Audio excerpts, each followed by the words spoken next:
Welcome back, everybody, to episode 2 of the GTHub podcast. Today I'm joined again by Forza and Mikhail with our special guest, Joshua Jones, commentary. Ooh, special guest. I've got an upgrade. Okay. Yes, of course. GG. I've been promoted. Jolly good. Hello. Never So- been called special before.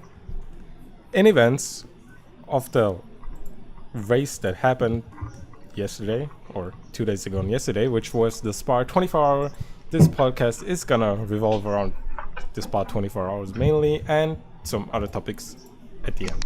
But just Spa for now. Alright, let's get into it. Already, Right. it was from the qualifying till the end. It was one hell of a race. That's for sure. Do Absolutely. you count the qualifying as a race? Well, 'Cause Oh, it's just it qualifying. counts. It affects the race, Well, and yeah. actually, it affected the race quite heavily as well. Because if you remember of course you'll remember the 00 Mercedes got taken out in qualifying due to an accident at Rouge, and of course that was one of the pre-race favourites to actually have a good result because Mercedes did very well last year. In fact, I think last year the 00 Mercedes was in the top 6 before getting disqualified from the qualifying results. But it was a car that everyone was expecting to do well, and it didn't make it past qualifying. well, Wow, don't remind me, dude. I'm suffering like I'm dead right now. but Well, it didn't get through qualifying through Kobayashi losing it. It started the race, True. but with a 3-minute stop go, and then of course it all came to nothing in the night when the 18 Audi took. It wasn't an 18. I believe it was the number 2 Audi. 2, that's it. I don't know why I had 18 in my head. Yeah, the 2 took it out in a weird incident down at the bus stop. Anyway, Where is number 2 anyways? this was Like, the where did number it 1, finish? by the way.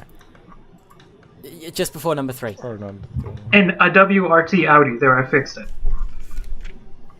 Anyways, yeah. Which Although in many ways qualifying didn't really affect the race because the qualifying result reflects the race result in no way whatsoever. no, not at all. Sadly. Can I get an example? The number 60, I think the number 63 was a favorite, and also the 55? Yeah, Well, they both Ferrari? got taken out in incidents, so both Exactly. leading for the majority of the race during the first 12, 13 hours. And I think one of the drivers for Ferrari who got taken out got so mad at he decides to flip the bird. he did. And it's not the first time we're gonna see this. Like it's the only time it happened in Spa, but it's not the first time this weekend, as we will talk about later on. But going back to the qualifying, the 22 got taken out as well due to technical problems. Did I we Yeah, believe ever it they was find a out puncture in the end. They went That took him straight, out. I think. I Yeah, think they went did we straight ever into the find out wall. what it was? Was it a I've- puncture or a suspension failure? It looked more like I think suspension. I think the team said it was a puncture that took it out. Really? Could have been any Yeah, of it those went- things. It just went straight into the wall all of a sudden. It's just boom, it got destroyed. Which took both of them out of Superpole, of course, but both They started the race. both I mean- teams managed to rebuild the cars, well, with new chassis. Both of them started in the pits. And I think there was an issue with the 22 right away as well. There was. I think they it was got- the second lap. We saw the 22 slowing out of Lecom. Right. It was actually the opening lap. It was Was it the actually worse opening than lap? that. Yeah. Even worse. That's pretty terrible for them, and they worked so hard just to fix the car. Yeah, it was a dire race for the 22. It did finish in the end, but down in 30th position, and that's behind quite a few of the AM runners. So it was it was a dismal weekend, definitely. And the Yeah, I other mean, at least Nissan better didn't than- really do much better. No. I mean, it's better than not finishing, but yeah, It it is finished bad. 13th, so it wasn't that bad of a finish. Finishing Yeah, at all but- is a good result. Well, going Well, back a little bit more, P1 was for the number 55 Kaspersky Racing Ferrari. P2 got the 63 Grosso Racing Lamborghini, so both of them front row with an impressive start, I have to say. It was. Especially from the 63 sliding through Eau Rouge and catching yes. that. Definitely. I'm pretty sure a lot of people were dropping some Eurobeat when that happened. It was But definitely yeah, it was. a scary moment. Well, talking of beats, I think he's just set the new Guinness World Record for the highest recorded heart rate. So, Really? there's a fact for you. Like, actually, or just joking? No, I was joking. But, Okay. I wasn't sure. It Awesome. sounded joking, but You could have told him, he would have gone away with it. yeah, you could have fooled everybody. I wouldn't be surprised. I mean, he's not the only one who did that too. There's like a red Ferrari that almost got into the same fate as the yellow Ferrari. I don't know who it is, but you guys saw that, right? Yes, I saw that. That was later on in the race. Was The that the number 488? Or 50? It was a red 50, Ferrari. 51. Something like that. It was the 51. Yeah, and 51 I had a believe big that- moment right there. I believe that it was Lorenzo Bontempelli behind the wheel at the time. Yes. I don't remember a Yeah. 51 Ferrari, so yeah. Good memory But there. it did avoid the fate that would happen to the yellow Ferrari. It hit hard on that one. And Well, definitely- we didn't see the yellow Ferrari's accident. The number, it's the number 50 we're talking about here, passing Latourus behind the wheel. We never actually saw the incident, but there were doors ripped off it, wheels flying over the track, and it didn't really slide far. The worrying thing about that was that it didn't slide off into the top of Ralliant like you see other cars doing. It stopped almost as soon as it hit the wall, and that's when it's dangerous for a driver. because all that impact is not dissipated. It's just it's all like soaked up by the car and the driver, and yeah, it was one of the bigger crashes definitely, and it looked very violent, and that he could walk away from that just like Absolutely. that was damn impressive and damn lucky. Which was Yeah. Do you want me to read? Go ahead. Do you want me to read the top 6 cars who finished on the lead lap? Because I have the results right now. on the what lap? The I results think for the we're getting to that at the end. We're Yeah, going through we- qualifying just tell still, me. I think. Tell me when you're ready, okay? Because I have it right now. Okay. Which the number 50 was also the first crash, if I recall, It was the first retirement, yes. or the first retirement even. So There'd been a couple of spins and a couple of people ditched in the gravel, and but the number 50 was the first official retirement, yeah, and the first big crash definitely. certainly. First You know what's- safety car you of know the what- race, I think, actually. The number 50 accident. Yes, it might well have been. Do you know what's even more frightening than just a spin and a crash and stuff? What? No. Track limits. Lots and lots track of limits. track limits. I don't know why people are just going off and stuff, and they got penalties after penalties after penalties after penalties.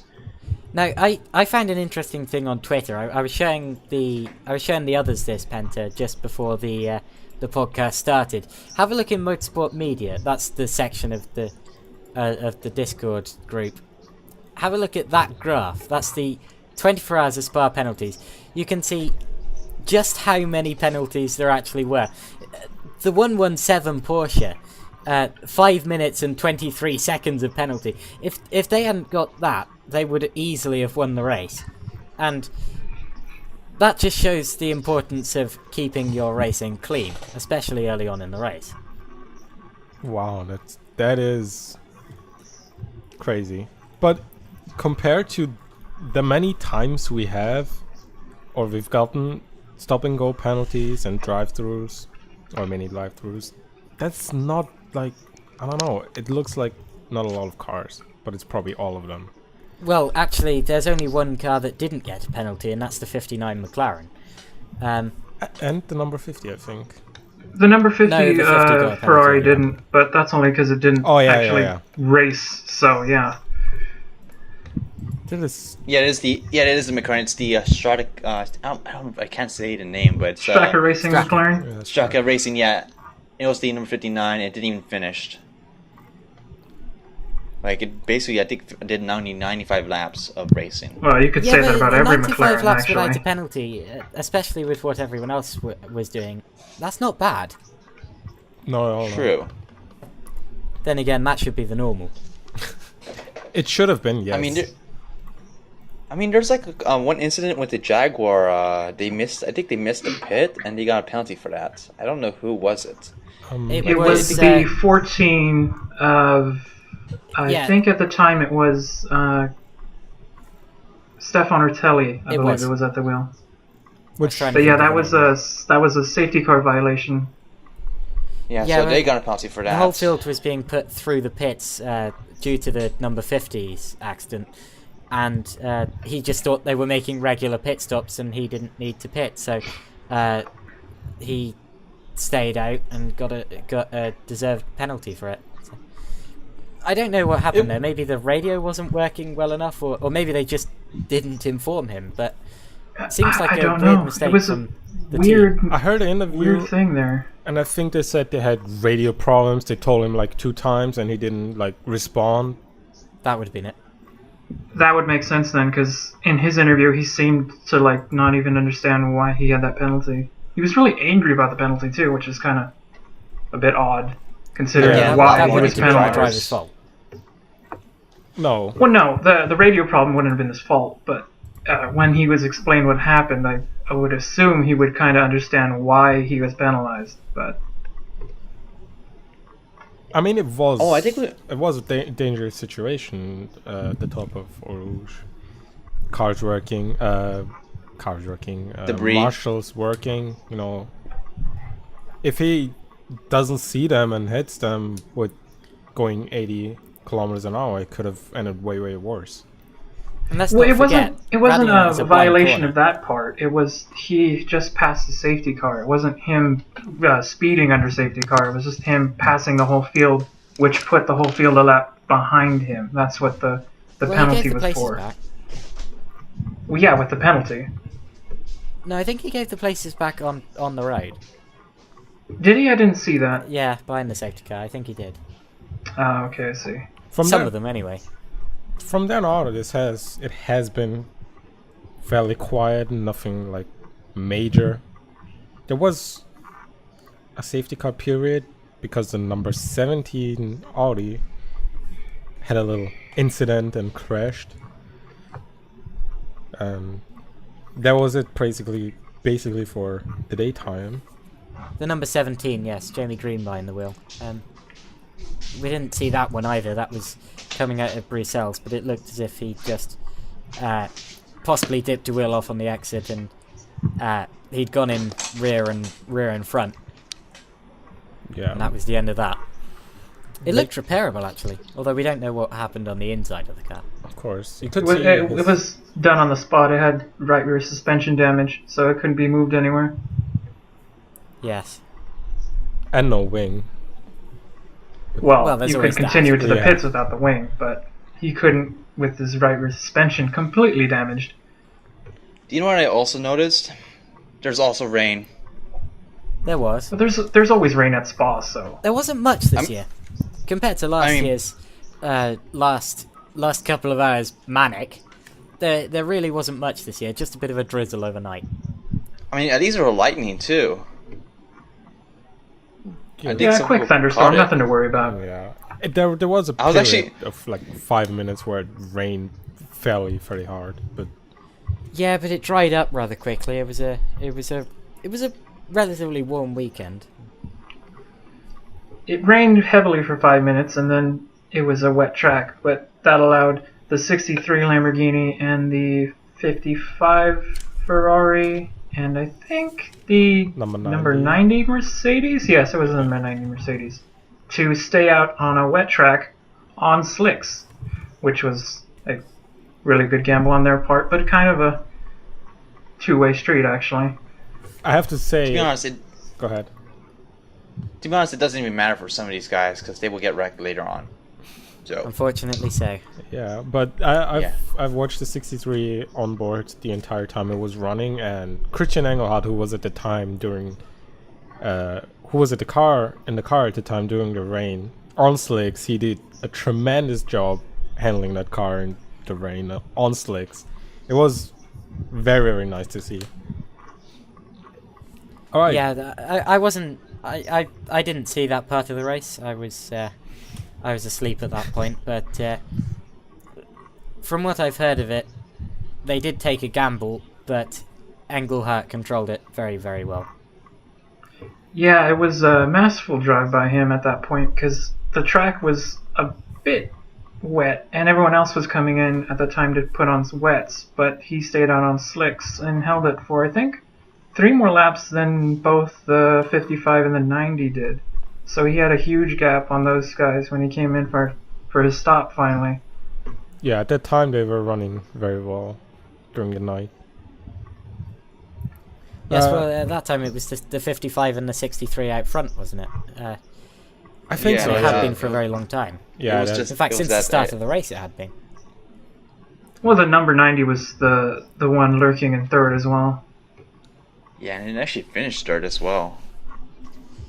I'm not- Yes, but Go ahead. if the 90 hadn't had a few extra penalties and that clash with the Audi towards the end of the race, it might well have won the race. It looked for a long time as if it was going to, but again, that just shows the importance of keeping your nose clean in a 24-hour race. Definitely. Not just keeping your nose clean, but also trying to stay on the track. Yeah, Like, that comes make in sure. the package. You just want to bring it back to track limits, don't you? But I have to say, after the night they've behaved to the track limits. There weren't many penalties for track limits after the sun went That's up. because they couldn't see where they were That's putting yeah, their... exactly. They couldn't see anyone going off track in the night, so I assume every driver went off at the night. They just couldn't penalize them because they couldn't see them. Yeah. This is why we need more lights in Spa, but then again, it would just kill the whole thing about night racing. So, whatever. No, they don't need lights. They just a simple GPS tracker on corners they were going off would probably be it. But then every single car would be penalized, so that's probably why they don't do that. And this is why it doesn't even matter. And also another thing, this is like a less serious thing, but I'm pretty sure a lot of people who are watching the race, they're complaining about one thing only, and it's long highlights. Oh, yes. By the end, the highlights reels were about 10 minutes long, but... No, I'm pretty sure they were like 25 minutes long, really. Well, I remember timing one of them. I think it was the penultimate one, which was 8 minutes long, and I presume that the last one must have been longer than that. So then again, it doesn't sound like much when I'm talking about it. Well, it sort of does, but it doesn't sound like much until you realise that's 10 minutes of racing that we've missed. And Well, it wasn't so bad, the highlights package. It was when the fact that the director decided to cut to highlight packages during full course caution periods and when there were safety cars, he decided to cut to highlights that were like 10 minutes long at the end of the full course caution period. Every time. And you missed like Every a few laps of single the race too. You missed like a few laps too. So, yeah. Yeah. In GG, fact, there was a TV. period in the middle of the race, I think, actually, when they were cleaning up a wreck, they had about a 10-minute highlight package, and then they went green right when they went to the highlights, and then they decided to show the full leaderboard. So I think at the end of the highlights, it was about missing the restart and probably 5 or 6 minutes of green flag racing. So yeah, it was kind of odd, that decision. yes, it was. I think it's because they saw that the full course yellow was out, and they thought it was going to take longer than it actually did. So they put out the they put on the highlights, and then it went green. So maybe a bit of a miscommunication there between the director and the race director. But it didn't exactly make for ideal viewing. No. No, it did not. But the thing Yeah. is, they took some time. Like, it always took like 5 minutes before they started a highlight reel, which makes me think, did they edit, like, had to do something in preparation that took like 5 minutes until they could play the highlight reel? I don't know. It definitely was weird, and Yeah. But that's just the Spa It 25 got better highlights. toward the end, so yeah, it was. Thankfully, they improved it at the end because for some weird reason, every highlight package at the first half of the race was really long, and as they got toward the end, it was like less than 5 minutes of highlights. I know, but still made a meme out of it because everyone's like talking about highlights on chat. Well, I feel sorry for the person who edits the highlight reel because they spend so long editing the highlight reel. I mean, by the end it's 8 or 10 minutes long, and of course it takes so long to edit a video that long. Of course, a lot of us will know about that, and then they just get criticised for it because they're blocking the racing. So it must be a tough job. Definitely, yeah. It is a tough job. Going on, we had then the number 6 Audi actually stop at the bus stop for quite a long time, and you could see the driver running back and forth between the car and the barrier. Because And also the mechanics too, right? There was like 2 mechanics. Yeah, exactly. Walking. yeah, that's why, because Not exactly breaking the rule. They're allowed outside help as long as they don't touch the car. So not exactly. Yeah, that was after Wrong. the accident with the 0-0. But they're wasn't acting it? like they're running though. They're like running out of to the cart. Well, that's how they geniusly got there on a little John Deere or cart something. or something, some little John Deere truck thing, and they went to the edge of where the spectators were, and they were telling the driver what to do to get the car going again. Which I suppose think that is because allowed. it is. It is allowed as long as they're not touching the car. They can help them, which I thought was rather brilliant. But then again, that's why WRT win almost all the endurance races. Yeah, they were like talking about how WTR is like one of the best teams ever because of that. Like they were like talking about it, like basically praising that team, which is not a bad thing to be honest. Well, let's face it, they're good. Also having Yes, they are a that good. lot of car helps with finishing and Of course. winning. Yeah, that's a good point. I remember There's a seeing lot of Sorry. there's like a lot of WTRT Audi sport teams, like a lot. Well, I'm already seeing, like- WRT is basically the Skunkworks Audi factory GT3 team. So yeah, that's why there's a bunch of cars under their banner. Yeah. Anyways, what do you say, by the way? I remember seeing a picture before the race of all the Audis that were Yes. going to be in the race. They were lined up Radion, and there was just so many of them, and they were all liveried very, very similarly. And I was thinking, oh goodness, that's going to be confusing in the race. And of course, every time we saw an Audi, it was difficult to tell which was which. And I remember one time in the morning hours where I think it was. No, it wasn't when the 6 went off, but there was another Audi that was involved in some sort of trouble, and the commentators got a bit excited because they thought it was the 25, which eventually went on to win the race. But it wasn't. It was a different Audi. So Well, it was confusing because Audi Sport decided that they were going to wrap all the factory cars in either a gray color. Well, actually, it was a gray color. It was a silver gray color with either a thin red stripe or a black red stripe or a yellow red stripe, and you couldn't really tell from the camera pictures which one it was. And to make that even more confusing, the number 25 was just plain gray, I think. So it wasn't really helpful. no, the 25 had a red stripe, I think. Did it have a red one? I thought it was just plain gray and black. I'm currently trying to look at photo because I've seen it as well. That was a lot of Audis though, definitely. There were 7 in the race, and I think the only other one who had more cars was Mercedes, because I think they had 6, because they also did a team shoot, I think, somewhere. The 25 had a red stripe across it, and it had another, like, gray patch on it. But still, very confusing to find out of every other Audi. Yeah, it's a bit like when you go to Le Mans and pretty much every prototype is liveried silver and red, I think. And why don't they just livery them slightly different? Corporate colors and lack of sponsorship is what it is. Yeah, I think it's based on sponsorship. Anyways, if Audi's listening to this right now, please get different liveries.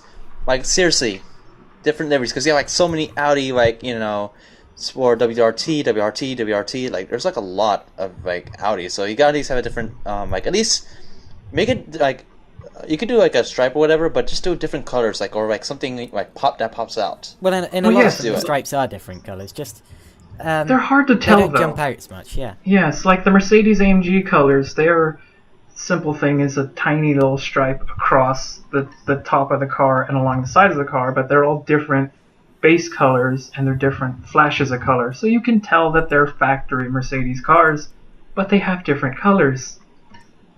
So you could tell the difference between. Oh, sorry. There were 8 You go first. gray Audis, 1 black one, and 1 white one.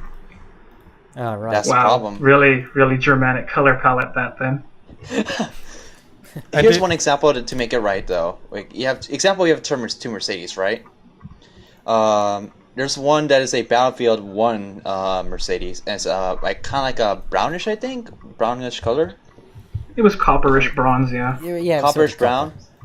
And then you have like another one that's like white and blue, like one. I think it's the number 4 Mercedes, like a light. Yes, the bluish. very pretty white and blue Mercedes. I guess I love it's that. very livery. clean. And then you have like another one that's the 000, which is pretty damn obvious, to be honest. Yes, Like really obvious. You understand what I mean, Penta, right? absolutely. Yeah. Yeah, but yeah, they're Well, funnily enough, the replacement for the 00 actually was an AMG Driving Academy car that had very similar stripe on it already to the Good Smile Racing colors. Yeah, it was I think it was from Ram Racing. Someone said. Ram Racing, the original 00 chassis that was wrecked was a Ram Racing car, but the car they replaced it with for the race was an AMG Driving Academy car that on the Tuesday before the race was giving passenger rides. Went back to Germany, Right. and then they had to bring it back, and then they had to repair they replaced the doors from the 00 onto that car. But basically, Now- that car was a passenger ride car. I think it They was. should keep the doors. I think it was They the should keep- entire just a rolling chassis with almost no components. I think they had to swap like everything that was salvageable from the original 00 into the new one. Yeah, that's how the rules work for that one. They basically had to pull off any panels that weren't damaged and put them on the new car. That's why the new car had the doors from the 00, and all the chassis Yeah. components that weren't damaged were on that car. And you can tell too because Oh, the engine was damaged. The completely new engine. So they Oh, used the okay. engine that was already in the new car. And you can tell it's like from the 00 because you see like the doors. I mean, okay, I'm not making this mess up for you, Penta, but it's like the doors of like Hatsune Miku, and everyone's just gonna notice that. I have seen Basically. the race and I've seen the car. I know, true. The good doors point. were the only part of the original livery that survived the transition to the new car, actually. But I did not survive the wreck though, and the night. Well, Well, yeah, no, but the doors did, so that's why they were on the replacement car. yeah, exactly. That was what I thought was funny, because I was looking at it going, I wonder if they're going to replace the livery on the new car. And it turns out, no, they didn't have enough time to do so. So they just just put like the a- doors on it, which is kind of a weird look, but ended up working somehow. It looks like it's kind of like a Frankenstein-ish Mercedes, I think, in a way. Not as like the Nismo 22, which is kind of like a Frankenstein, kind of like the same as well, right? I think. No, the 22 had a full livery done. That's how much time they had. Okay, maybe full livery, but I mean, yeah, but they had refixed everything. The car that the 22 ended up being was, I think, an old 2015 car that they just put the new bits on. Because that was an old chassis Yes, that they had lying around. Yeah, that was the chassis they used for the 2016 Nürburgring 24 Hours, which they still had in the back of the lorry. Really? Yeah. So they're racing old GTRs. No wonder why they're not doing well. Well, no, not the 23 was a brand new car. The 22 was an old chassis because the one that wrecked was obviously the new car.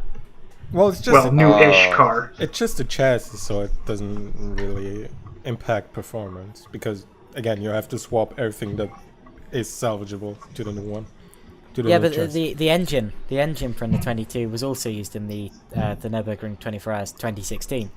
And Struan Moore, who is one of the drivers, said that he described it as a bit tired. So that gives me the impression that it wasn't really performing as well as a new one would have done. Oh, so the 22 did change its engine as well. I thought only the 00 had done that. But just that different chassis, like from the older. Okay, that makes sense. Yeah, it's not exactly an old car per se. It's just not exactly brand new. I mean, it could have been worse. It could have been like the Jaguars. There's nothing wrong with the Jags. They work perfectly fine. I know. I'm not saying anything bad. But I'm just saying that how old they are. Yeah, how many spare parts do Emil Frey actually have? Because surely they're not still being made. Well, they make their own parts, so Yeah, they can make as many as they need, because they're the ones who does everything in-house.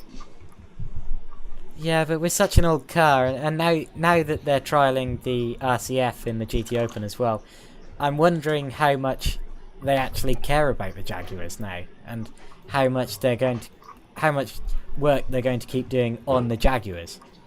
I suspect this might be the last year we see. Yeah, this might be the last year. Jags. Oh, definitely. But I mean, if one was, for example, written off in an accident in a 24-hour race or an endurance race, surely they just withdraw it from the rest of the season rather than repair probably, because I don't think they have any spare chassis. Because actually, the 114 is actually a brand new car they built up just at the end of last year. Is it? So that is a brand new car, the number 114. The 14 is the old car. Really? The question is, So though, will they use their F-Type for GT3, like Blancpain? Well, the rumor keeps going around that they are developing an F-Type GT3 car, regardless of whether Jag gives them any support, which I don't know why they wouldn't want that, because they're a quality team, and they could give them quality headlines if they do well. But they are so invested with that brand that they're actually developing, supposedly, their own F-Type GT3. Well, judging by the fact that they've now got a Lexus GT3 which they're trialling and are probably going to bring into Blancpain next year, that gives the impression that it was just a rumor. Well, yeah, Exactly, it is just a rumor. But as much as they like Jaguar, I'm pretty sure that they are.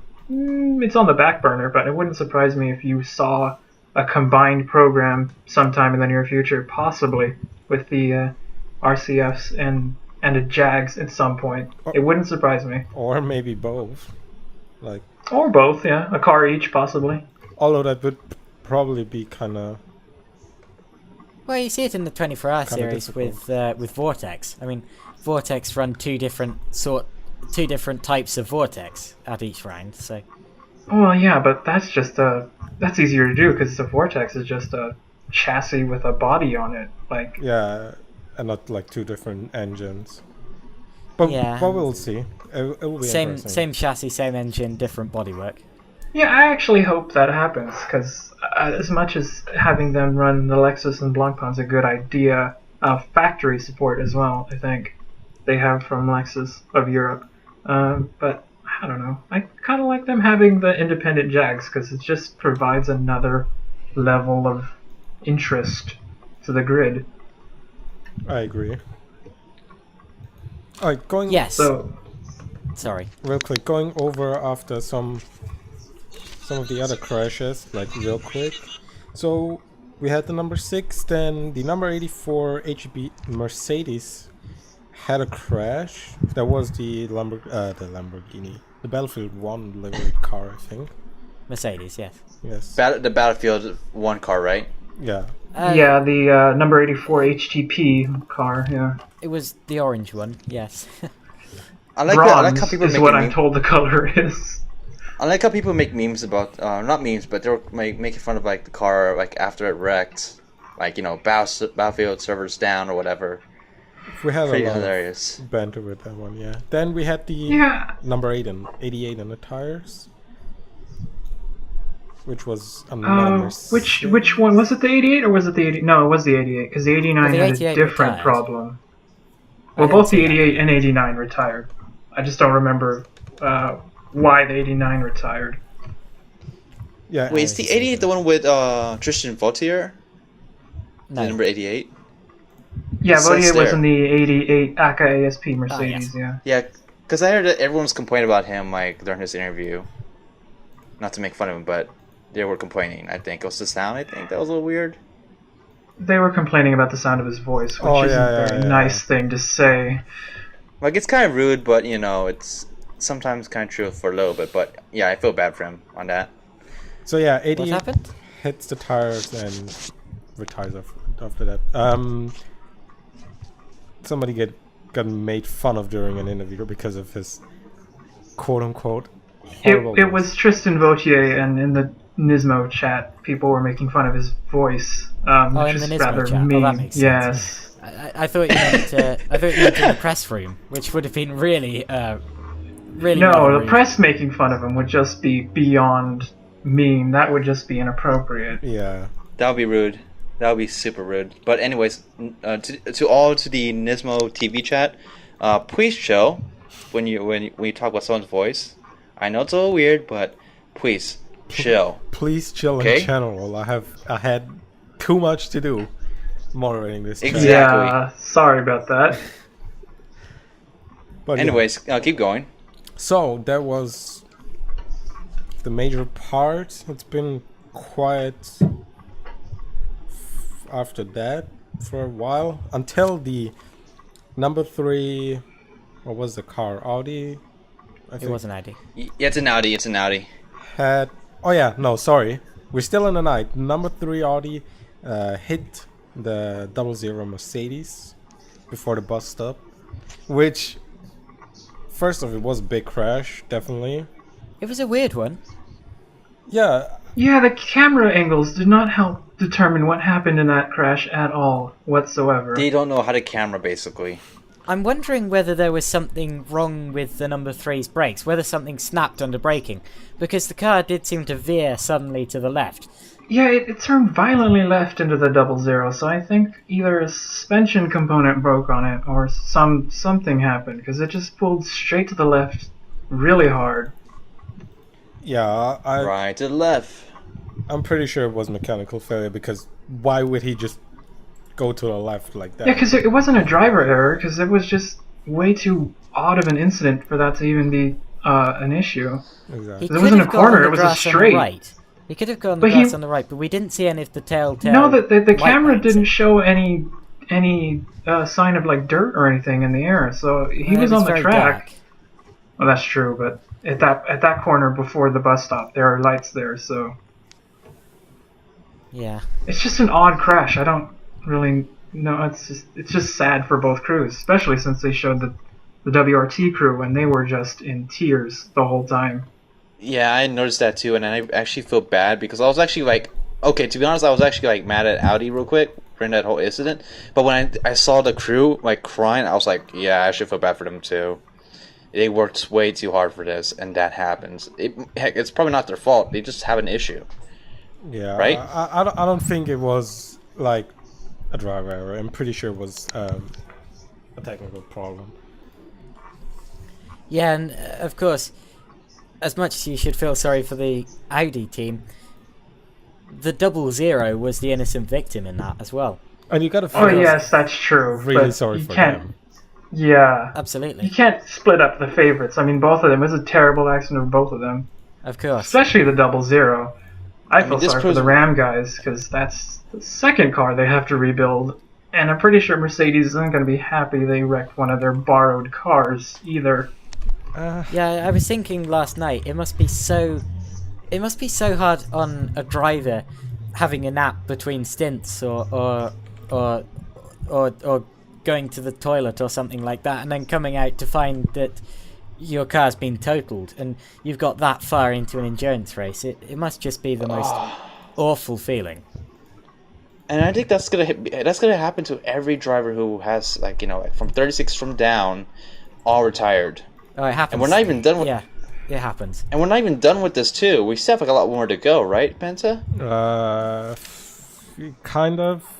A little bit less, but yeah, we have. Oh, we're just getting into the serious part of the race now. It was definitely a hard hit for the 00 since they rebuilt the car, they came back, they were doing great. They made up quite a few positions. They made up. Yeah, it's a shame because at the time of the accident, they were inside the top 20. Actually, I think. Yeah, They they were were- they battling were- for 30 and 20. Yeah. Yeah, they were at the bottom, almost near the 20th, 29th position. So they had made it in the top 30 when they had that incident, Making up which is a shame. 30 positions, over 30 positions. Then, Good recovery. yeah.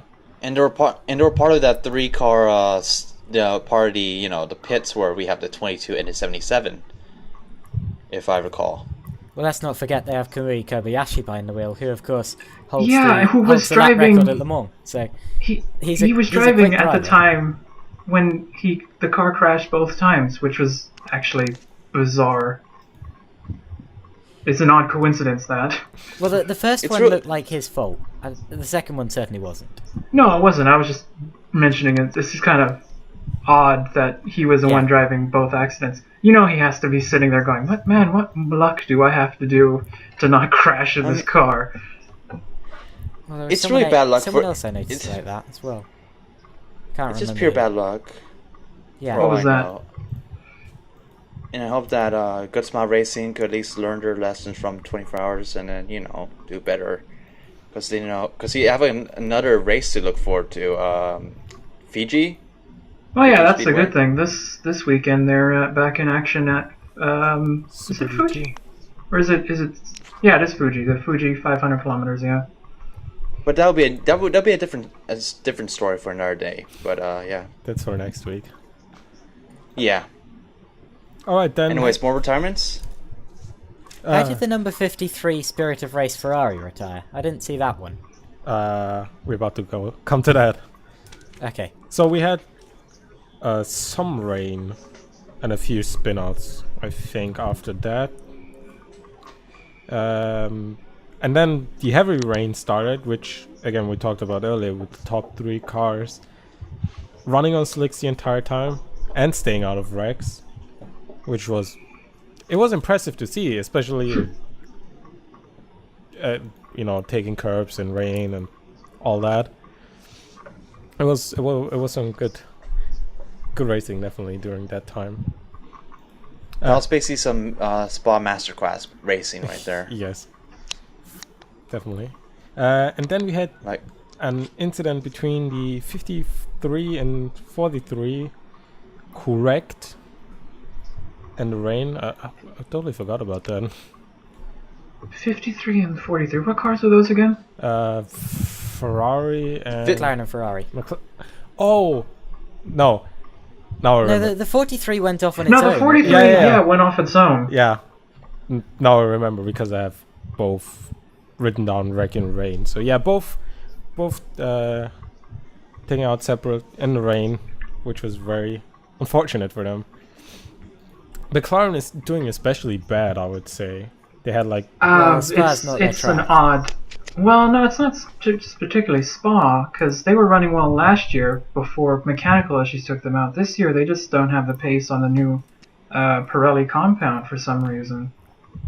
oh yeah, right. I did Chris Harris. I did talked about notice, that. however, that one of the McLarens was running quite high up in the Pro-Am class at the start of the race. I think it was third at one point. And that was before the first pit stop. Yeah, something like that. But for whatever reason, the McLarens have been off all season on their new Pirelli tire for some reason, and the Lamborghinis Yeah, have been affected by that as well. Yeah, I They've noticed about had the multiple McLaren's not- punctures with it. Yeah, McLaren's have been struggling, like, for some reason. I did not expect that at all. as far Yeah, as I know, 2017's not there yet. as far as I know, the tire got wider, which made the Lamborghini perform how they performed this season very well because they had the disadvantage because of it last season, and it seems like it switched. Now the McLaren with the wider tire is running worse than they did last season. So it works out for some people, and it sadly doesn't work out for others. Yes, once again it's BOP, but this time it's with tires. Strangely enough. Bring the BOP tires to IMSA right now. God, you leave IMSA alone. They're perfect. I know, I'm joking around. Don't worry. So with those 2 cars and probably more taken out, it was turning day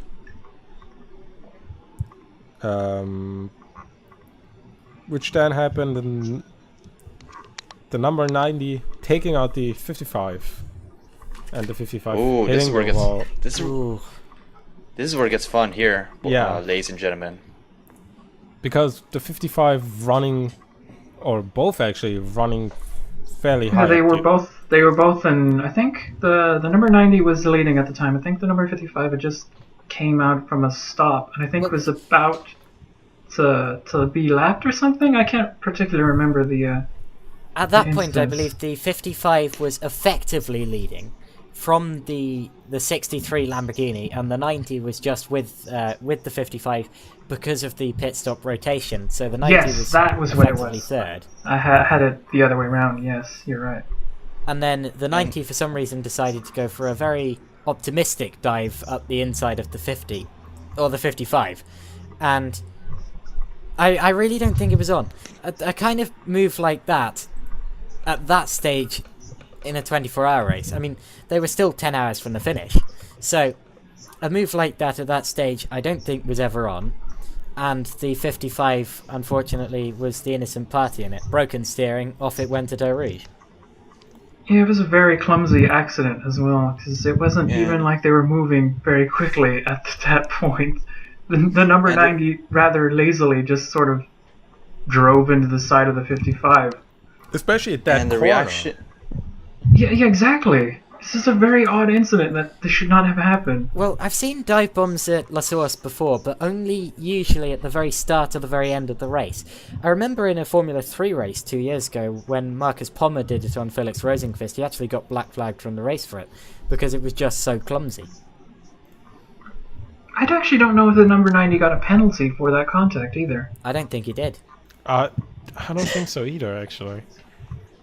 In fact, they're Which in of third all place, the actually. penalties, actually, you would think that would be the one that you would want to give out, because that was effectively taking out a leader. Yeah, absolutely. And do you know? And do you I want to mean, make sure? they penalised Oh, sorry. drivers for putting four wheels slightly over the white lines, and I don't think they.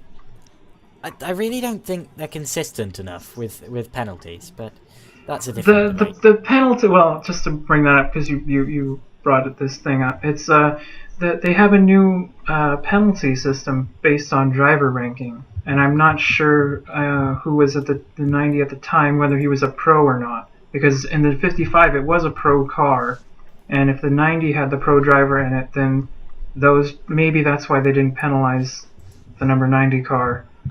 Because had it All been of an the 90s AM, drivers are pro. well there you go then. Had it been an AM in the 55, they would have been penalized quite heavily for hitting that car then. So double standards. Kind of. Yeah, basically, yeah. Because they have this weird contact rule this year where if it's an AM car and the pro hits that car, the pro gets a penalty automatically. And if it's a pro AM car and the pro hits that car, then they get a penalty. But if it's a pro hitting another pro, then I'm not sure they get a penalty. Because they're basing it based on experience levels, which is fair enough, but it's kind of a bit inconsistent. Well, I can see their reasoning. I think that's more based at sort of the overnight section of the race, when they can't really monitor much because they don't have many cameras running. But, I mean, it's a bit... it doesn't really make much sense, because accidents aren't always a case of he ran into me, that means it's his fault. There can be external factors as well. Maybe a driver was moving under braking, or maybe they were just completely unsighted. There are different factors to it, and I think that the stewards should just judge it. Really, it shouldn't be Odd, that about who's statement, driving. yes. It should be about what they did. Exactly. Well, you would think it would be that easy, but apparently it's not. So, You've And gone also really with quiet, by that, who's quiet? me or Who has? him? the way. Forza R18 for me. He's fine for me. Am I good now? You sound Okay, fine, actually. Might be my problems. Anyways, because of the accident, just like I said, one of the drivers of the 55 just ended up just flipping a bird, which is actually the most, I think makes sense for reaction. I think, because that was just unfair, to be honest. Yeah, Marco Ciacci in the 55 there. Definitely Just, very interesting. passive aggressively. Oh, I know why it suddenly went quiet. Never mind. Problem sorted. All right. Nice. Anyways, I think there's 2 more retirements after the 55. The 63 and the 9. One retirement that hit me hard was Penta's day was ruined, shattered, My day was absolutely destroyed. actually I was taking a nap at the time, so I woke up seeing that the 63 has crashed, which was Yeah. which made it worse. Oh, I would have thought that would have made it a little bit better, because had you seen it live, you just would have been in tears, crying. But the thing is, Oh, the replay showed it like 5 times. So it's Oh, like, that's right. Yeah, I forgot about There that. you go, Penta. This Never is what mind. happened. We're gonna rub it in your face. but I mean, to be honest, you're not the only one that got rubbed in the face, okay? I feel you, Penta. I do feel you, okay? thanks, I'm not alone. ABS Taylor took out the 63 too, which is rather cruel way to go out, because you don't expect that to happen. Seriously though, the highlights, they make us cry every time. Yeah. So yeah, Just don't have a favorite. That's the only problem. Only solution.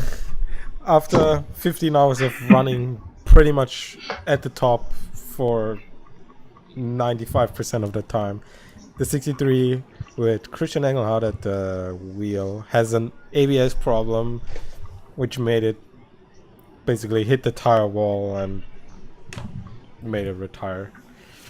Wow, you introduced that like a funeral ceremony. That is what it felt like to me. It was I mean- his funeral, Joshua. It was his I funeral. understand. Yes. I mean, everyone has a funeral basically on that race. Like, one person for like this chat has like a funeral. Like, for me, it's the 00. For Penta, it's the number 63. I don't know about you two. You don't feel us that way, damn it. I don't support any particular car. In fact, Yeah, I'm with him actually on that one. It's much easier fact, to I have follow no an endurance idea. race if you have more teams to follow. I've no idea what mean, I have- Penta's actually put as my favourite team on the screen right now, because I don't really have a favourite team. I just watch the racing for the racing. You love all cars. Yeah, I'm a car fan. I mean, I know, I understand you, but it's just that me and Penta had basically had to cry in like in our beds.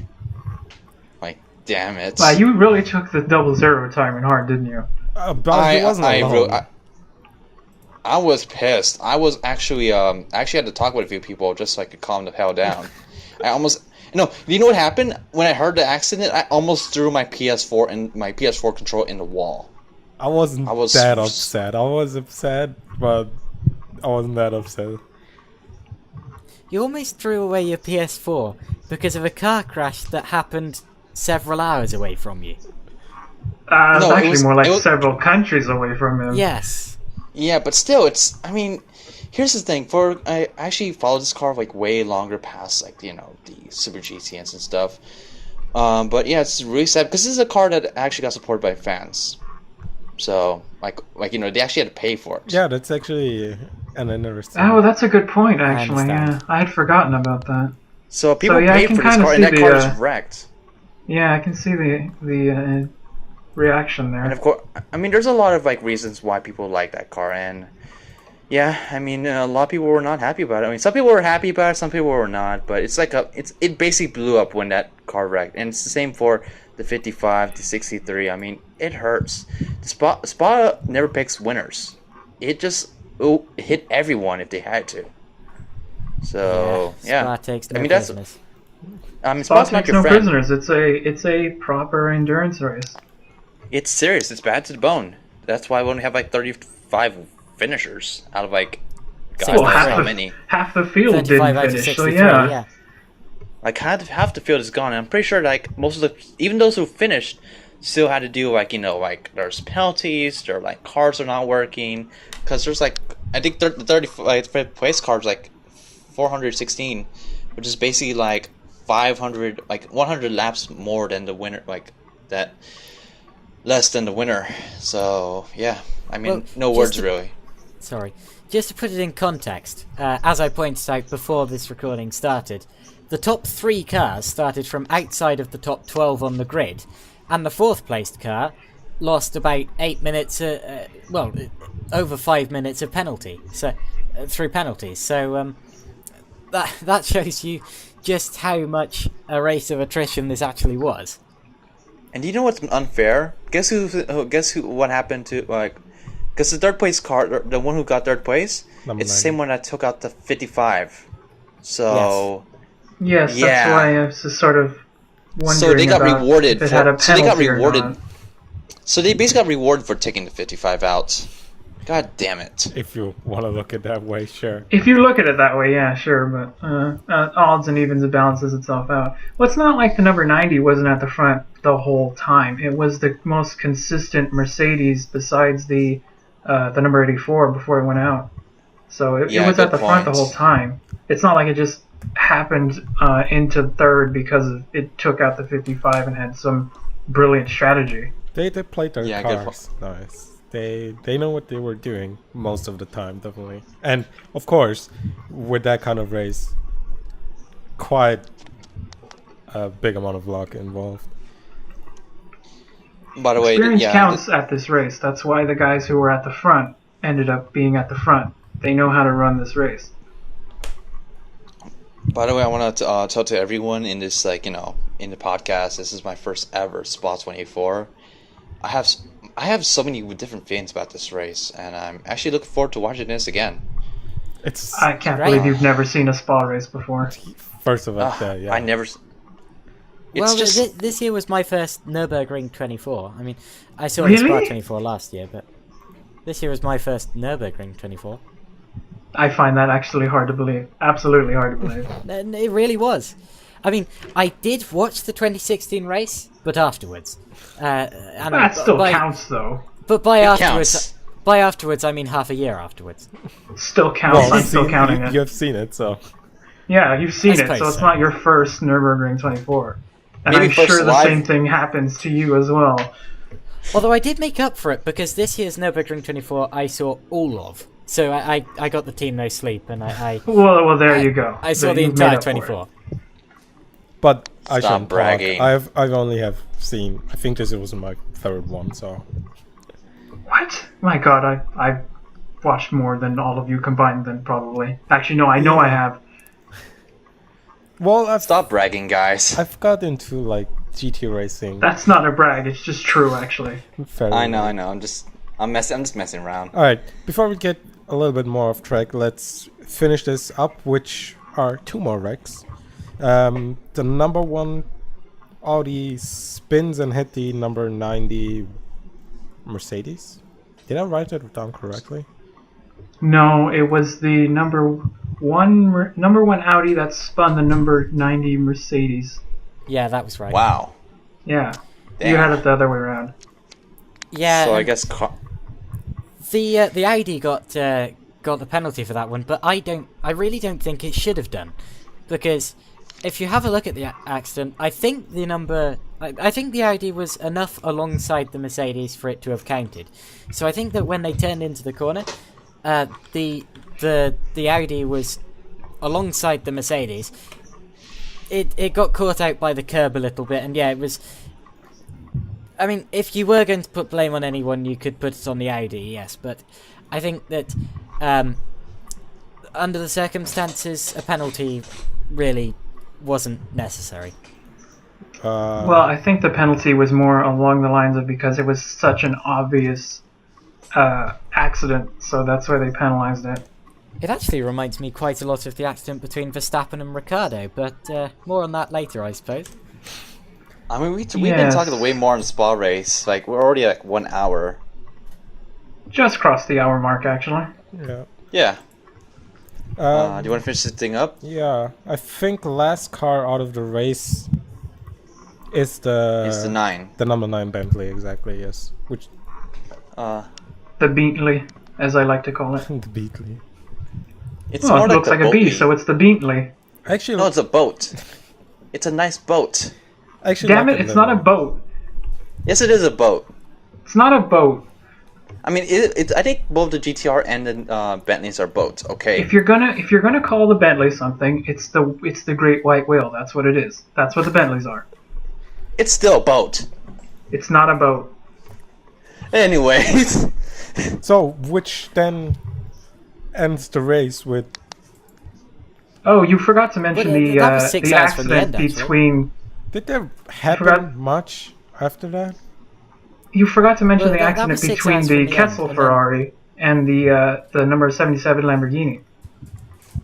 I think they wrecked that too, I think. I don't know. 77? Did the helmet... Yes, that was a rather serious accident that happened in the morning hours. It wasn't really covered much by the cameras. They picked up the smoke coming from the accident, but they Right. didn't actually show the accident because of the seriousness of it. And that was the Bauer Lamborghini driven by Adrian Amstutz and the number 11 Kessel Racing Ferrari. And With what happened there? Matteo Cressoni. We didn't see the accident, but there was a lot of fire and a very bent Ferrari, which I've seen a picture of since. I believe it was a broken collarbone and some second-degree burns for Matteo Cressoni, and also some other serious but not life-threatening injuries for Adrian Amstutz as well. So a very serious accident that happened in the morning hours. But I can't really talk much about that because we didn't see much of it, and Yeah, the there really Every wasn't accident. camera work. at all. Really camera work? Well, it Well, wasn't the please camera work. It was show that us. the accident had That was at, like, some 5 serious a.m., injuries. So yeah. Only a few cameras actually have cameraman on them. Well, and they deliberately, I suppose they deliberately didn't show much of it to us, because I've heard that the onboards on the onboard channels were also quite censored in those few minutes as well, because they didn't know the condition of the drivers. Yeah, the Adrian Amstutz actually, from the release, it was he had sustained a broken rib and he has second-degree burns, and Jesus. That's yeah, not good. so it was quite a serious accident. Like, second-degree burns? Oh, God. Jesus And- Christ. Talk about... Cressoni had a broken collarbone as well. Yeah, I didn't know about Cressoni's injuries. I had only known about Amstutz's injuries there. So if it... Thank God no one... Go ahead. Wow. So if it's... Thank God that... Oh, sorry. Go ahead. I'm just happy that no one died. That's all I have to say. I Yeah. mean, serious injuries. But I just don't want anyone to die in Spa. Seriously. Of course. But it goes to show, if you break your collarbone, or if two people in the same crash break their collarbone, it must have been a pretty heavy crash. Well, absolutely. judging by the pictures of the Kessel Ferrari, that entire front subframe was smashed in to the point of to almost the firewall. So that was a serious crash. It wasn't the And- front of the car that was the worst part of the damage. I noticed how bent the roof was. Oh, I didn't see the roof. Had it rolled over? There's a picture in Motorsport Media, or a tweet. Oh, I need to see that. Let Let me- me see if that... I'm gonna link it again. I'll definitely need to see this. But yeah, Oh, by the way, Yeah. I'm sorry. Sorry But, that I put a picture of my Formula E Oh, thing. wow, yeah. More on that later. Yeah, but anyway, although aside from the obvious accident in the race, we actually had a really good race up front. Of course, in the last 6 hours, I remember there was one stage which lasted for quite a long time, where every time one of the top 6 cars pitted, they dropped to 6th. So we had a really nice sort of swell, almost like the swell of a wave, where you'd have all of those 6 cars leading at some stage in each pit stop stage, and I think that lasted for about 3 cycles. So it was a very unpredictable race, and it was very hard to work out who would be ahead by the time the checkered flag dropped. Yeah, And it seemed it was depending on when they got full course yellows and when the safety car periods came out, who was going to be out in front. Because, like you said, everyone who was on top 6, and if you weren't on the lead lap, you led at some point, at some stage during and after pit stops. Yeah, absolutely. And- of course, I often think of endurance racing as being one in negatives, neutrals. Oh, Arlen, that's just my dog. I thought you had just started to bark. Hi, Alan. Wrong dog. I was hoping he wouldn't come in during this podcast, but he has done. But anyway, I often think of endurance races as being one in negatives, neutrals, and positives, in the way that it's all about not losing too much time to penalties and incidents, but also you can't win an endurance race usually without doing something that other teams aren't, because otherwise you're just stuck in a neutral. If you're not doing anything wrong, okay, that's good. You're in the neutral, but to win it, you have to do a positive. It like getting the strategy exactly right on a rain shower or on a full course yellow or a safety car period, and that's exactly what the top 3 cars did. Yes, that's exactly. And the Porsche, who ended up being in 4th place, was probably the car who had the most pace out of the top 3, but through a penalty issue to them, they could never really challenge for the win. The gap from the first place to second place is 11 seconds. After 24 hours, 11 seconds is nothing. Yeah, I was just that's about actually to say, not bad. that's Yeah, nothing. and it'll be the winner of that race is the number 25 Audi Sport Team Audi R8, and was I think I can't It even was say the the number names. 25 Audi I know, I Sport can't Team say- Santalock Audi R8 LMS. Yeah, because someone gave the names of the drivers because I cannot say it to save my life, to be honest. Christopher Haase, Jules Gunel, and Marcus Winkelhock. Wait, Marcus Winkelhock? Where did I heard that name before? He's an Audi Winkelhock has factory done driver. DTM, and he also did one Formula 1 race in 2007. Oh, you did that race. I remember that. Led it, Yes, he did. He did the one wet F1 race in the Spiker, the only race that the Spiker led. too. Absolutely. I guess he's doing good this year. I guess. Yeah, Well, and he is an Audi factory driver, so he is quite good. Okay, good. And another then point to second make place, about that is that Marcus Winkelhock set the fastest lap of the race out of anyone with a 2:19.756, and that was set at about midday, I'd say, on the second day. Well, of course it had to be on the second day, but it was set at about midday, and it was an absolutely storming lap. In fact, looking down the order now, I can't see anyone who got within 3/10 of that lap. Wow, that's amazing. The other faster That dog, laps though. have been in the 120s. yeah, I'm seeing There are a 120s, few laps in the 121s. 120s, but Yeah. Nobody managed Also, the second 190. place. Anyway, second place would be the number 8 Bentley Team M Sport, the Bentley Continental GT3. And then third place would be the number 90, the one who caused some incidents and stuff. What's it called? The AKKAASP? AKKA. AKKA ASP, yeah. Okay. Mercedes AMG TT3. So yeah, those are the top 3. And the other ones that are in the lead lap are the number 117 Porsche 991 GT3R by Coast Team 75 Bernard. The 5th place car is the number 2 Audi Sport Team WRT. And the last car on the lead lap is its sister car, the number 1 Audi Sport Team WRT by Antonio Garcia, Nico Muller, and Rene Rast. And those were the So, 6 yeah, cars who were in that cycle in the last 6 hours, where about 6 hours from the end, every time one of them pitted, they dropped to 6th. So they were cycling through, and as I said, it was very difficult to work out who the eventual winner would be, but it played out into the hands of the 25. So, what do you think of what's your rating on the race? Like, who you guys rate from 1 to 10, with 10 being the best and 1 being the worst? Start with you, Penta. I'd say it's definitely an 8 to a 9. It was a good race, a very good race. And what about you, Forza? I would say that it's probably an 8. And what about you, Joshua? No, it's very hard to judge because, of course, there were so many different stages to the race, as there always are.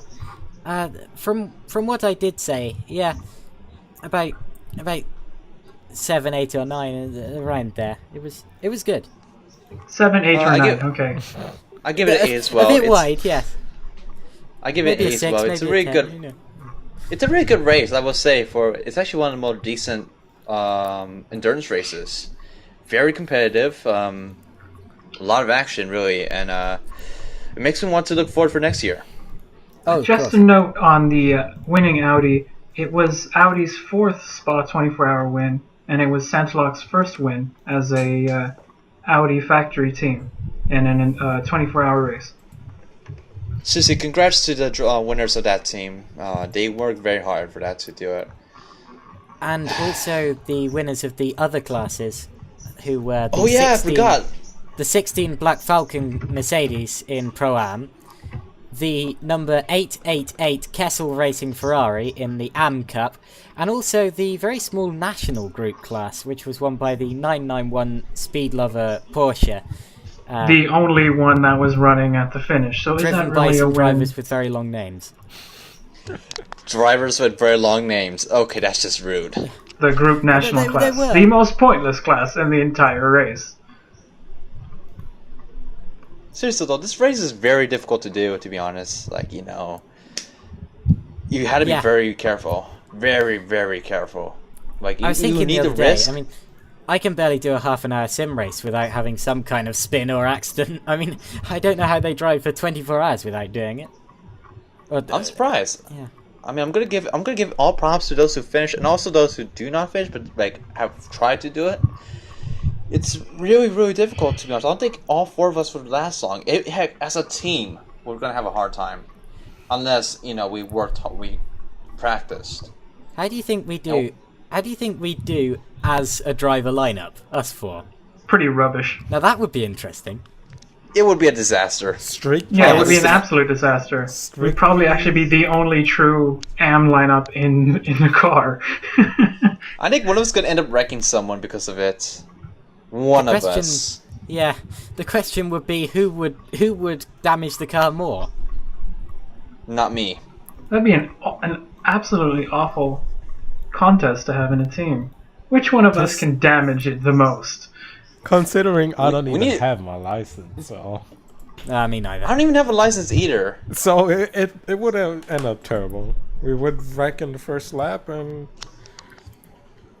race would I be- managed to come 18th in an online sim race with 24 drivers in it the other day. I was quite pleased with that. I actually went from like. Wait, how many 15 to- drivers were in that? There were 24 and I came 18th. Oh, 24 well, finishes. There were 24 it's not- finishes. Well, how many were in Uh, there? 24? Yeah, 24 24. finishes. I came 18th. I was pleased with that. Oh yeah, it's pretty decent. It's not terrible. If you end up wrecking with someone, who would you like be involved with? Who, and why? What I would assume, if you're talking about us being a car, then that would inevitably end up with us being wrecked by someone else because we're too slow. Oh, so it would be their fault, would it? Well, maybe, I don't know. If it was me who was involved in the accident, I know that's how it would end up, because it wouldn't be me wrecking someone. I'd be too slow trying to get out of the way. Yeah, and then you get wrecked, and then you wreck the 55, and he ends up flipping you off. I'd probably Because why not? I'll probably wreck somebody in the corners because I have no idea what to do with a car around. I'll probably wreck in the corners as well. Maybe like spun out, and then someone hits the car. We are all rubbish. No, me, I'd do something daft. What, you dive bombing someone who had no business dive bombing? I don't tend to do the dive bombs. I mean, I tend to more just spin it trying to get the power down. Oh, well, that's everyone then. I'm quite Same. patient through the corners, but not after them. All right. I'll probably end.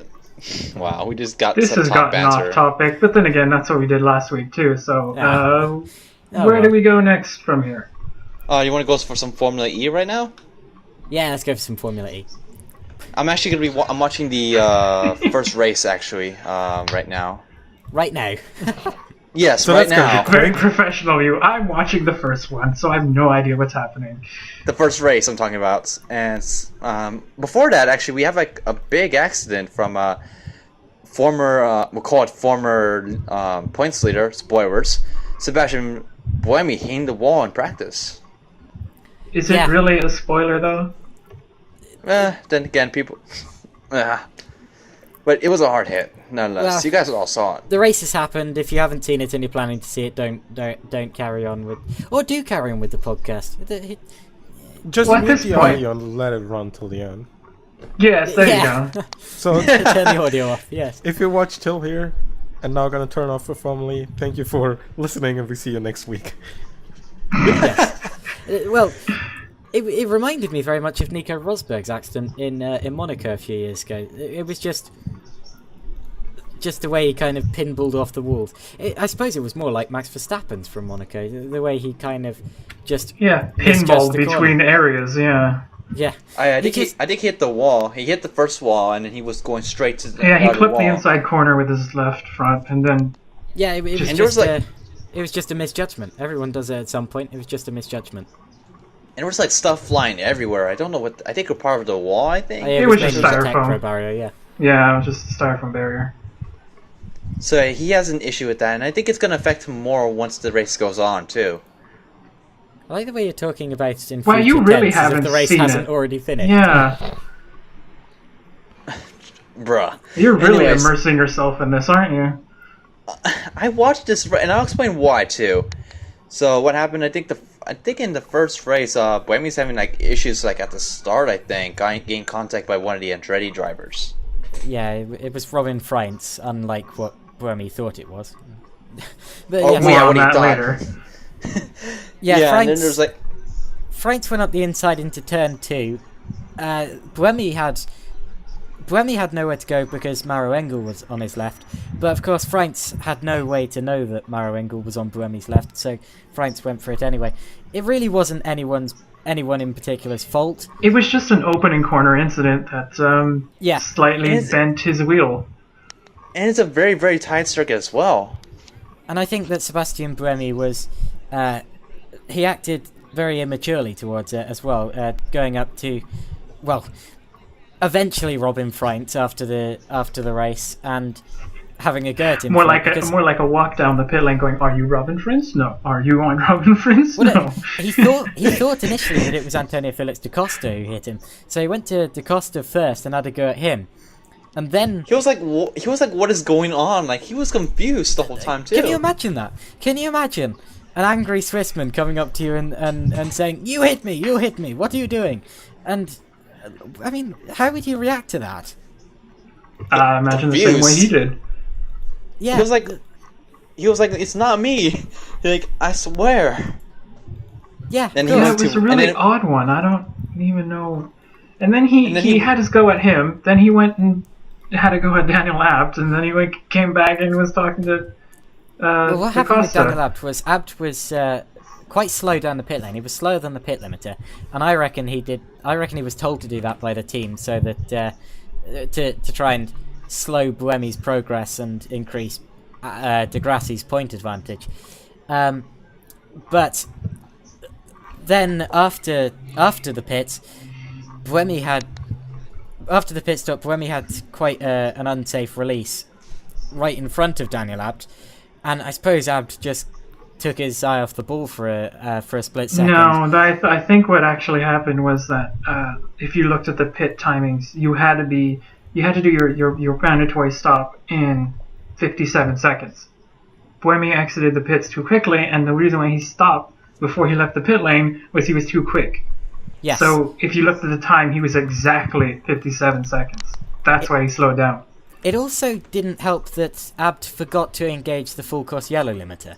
So Buemi slowed down, Abt sped up, and Abt just didn't react quick enough to Buemi going several miles per hour slow. Yeah, and it was a non-accident, really, but Buemi got mad about it for some reason. I don't know why.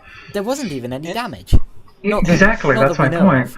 of. And there aren't any real important parts of the car right on the very back there where Abt hit. Well, it's not like an F1 car where you get damage to wing and then it matters. I mean, you're hardly going that quickly. It matters anyway. And the funny part is how people. And the funny part is how people reacted. Like the three drivers. First of all, the Coastal was like confused.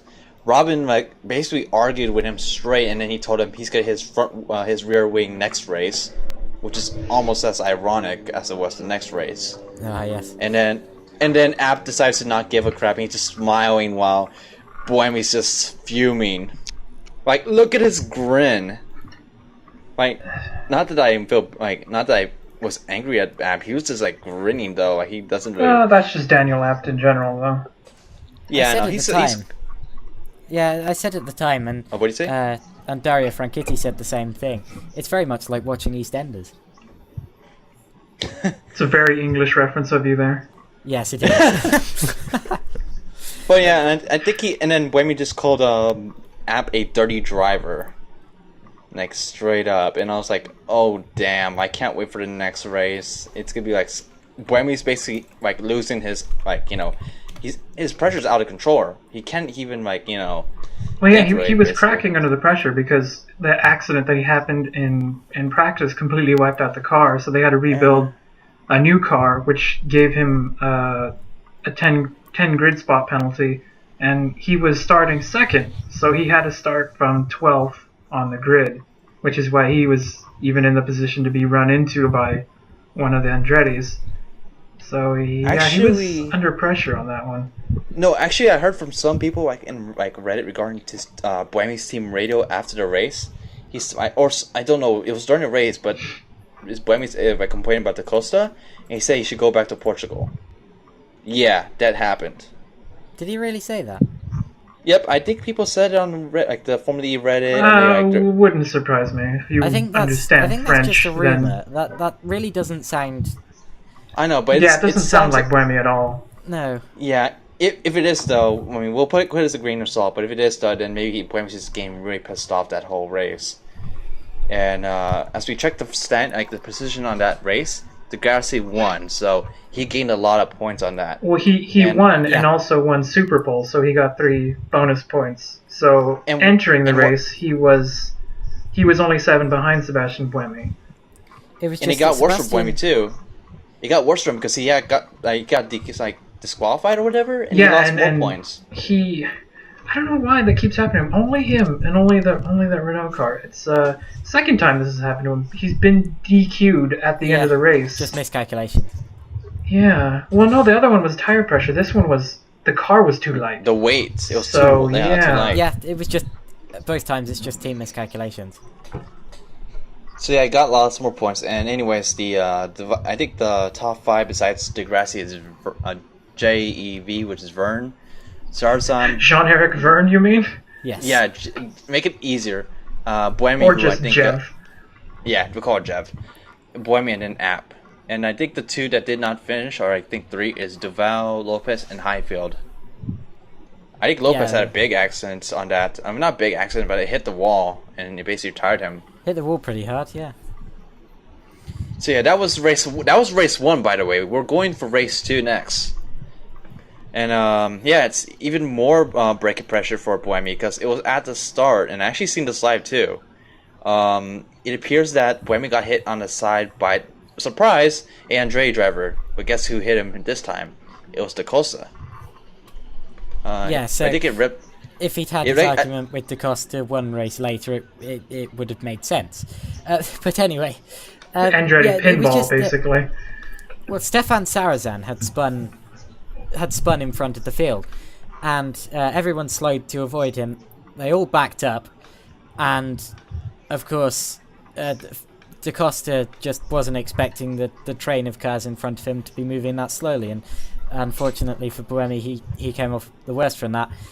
And then he was given the meatball flag and instructed to report to the pits, and championship over. Black and orange flag, for those that you don't know what that is.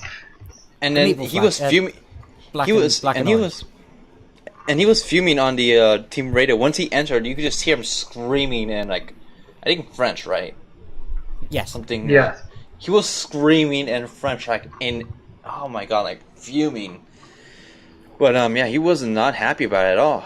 And I think I saw what's the cause of that spin out from Zarzan. I think he hit one of the app cars, and he ends up spinning out. That's what happened.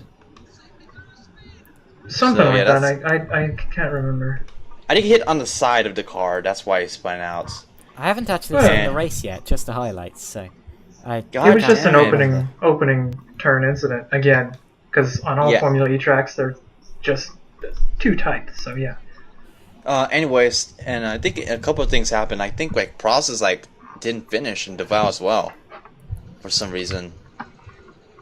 Yeah, I don't honestly know what don't happened to Nico Prost. He had his car was starting from the pit lane for some reason, and both Renaults ended up at the back of the race order. In fact, and it was worse for like Renault because I know they won the team championship, but for a while it was like second to last and last for the Renault team. So it's like kind of like the baddest ending that they could do, despite winning a championship for the team. Well, they still won the team's championship. Buemi but recovered. Yeah, no, Sebastian that's- Buemi lost the drivers' championship. Yeah, he recovered, but it wasn't enough.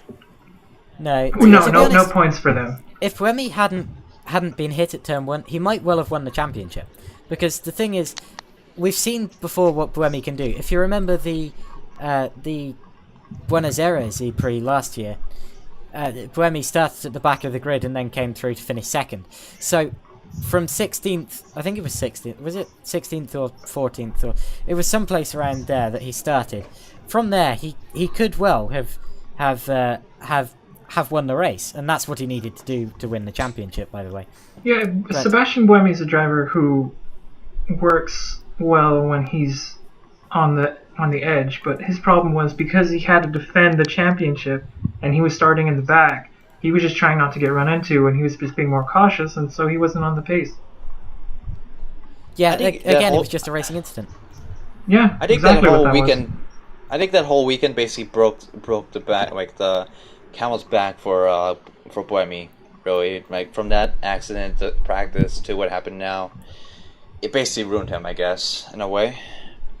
Of course, I mean, that's why he got so annoyed, because he saw his championship slipping away. There was nothing he could do about it, so he fumed.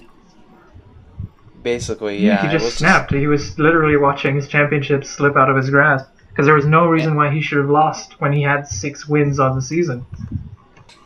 Yeah, and basically, at the end of the second race, Jeff got first. Second was Felix Rovenquist, if I'm right. Rosenquist, yeah. Yeah. Third place was Lopez, who actually recovered from from the last wreck in the first race to get third. I think it was, if I'm correct, he got third, right? Just to be Who fair. got third? Lopez something. Yeah, For, and it was yeah, a I good believe so. recovery from Lopez too, because Lopez started quite a long way down the order. I seem to remember. and I then think he was starting right at the back, yeah. Yeah, and then it was Sam Bird in fourth, Highfield fifth, App in sixth, and your new Formula E champion, Degrassi, finished in seventh. Yeah, no, this was a very bizarre championship, I must say, because Buemi won half of the races, so 6 out of 12, and he didn't win the championship. In fact, he lost to a man who won 2 out of 12. And that's bizarre. God. Yeah, I know. Oh yeah, by the way, we're spending way too many time on the Formula E. We should finish a few things on like this weekend, like the other races. You said you have something about Formula 1, right? Well, there make it quick. was a Formula 1 race that happened at the weekend, yes. Not really much news from there. A bit of Ferrari team orders. The controversy between the Red Bulls and then Hulkenberg and Magnussen. But and of course Lewis Hamilton's gentlemanly gesture that might well cost him the title. But What was the Hamilton thing? I didn't see that one. oh No, well, he moved away to get Bottas to second. What's that, third place?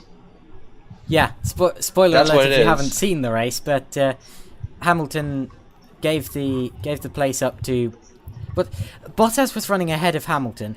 The team told Bottas to let Hamilton through with about 20 laps remaining to let Hamilton So he just attack the Ferraris. reversed. He just reversed positions. Is that what Hamilton happened? didn't get the Ferraris, and then he gave the place back to Bottas at the final corner. just Which is a good choice, I think. It's a good choice. I feel like it made him... well, it might be gentlemanly, but those Although- points will come back to bite him in the end, I think.